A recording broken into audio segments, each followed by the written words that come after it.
ঘোড়া টিম করেন, আপনারা ঘোড়া টিম করেন মনে হয়। তো ভাই এত হয়তো চার্জিং পয়েন্ট, এতদিন গাড়ি খাইতেছে, গাড়ি খাইবো চিন্তা ভাবনা করতেছে, এখন চার্জিং পয়েন্টও খাওয়ার চিন্তা ভাবনা কিন্তু চলতেছে।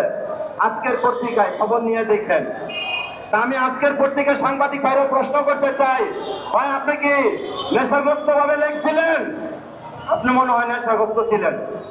অবৈধ চার্জিং পয়েন্ট 39,000, আর মধ্যে তো তাহলে আমারটাও করছে। আমি কি ওর বাবার টাকা দিয়ে চার্জিং পয়েন্ট করছিলাম? আমি আমার টাকা দিয়ে চার্জিং পয়েন্ট করছি। ভাই আমরা গরিব মানুষ, আমাদেরকে এরা ভাঙায় খাওয়ার জন্য অনেক পাইতারা করতেছে।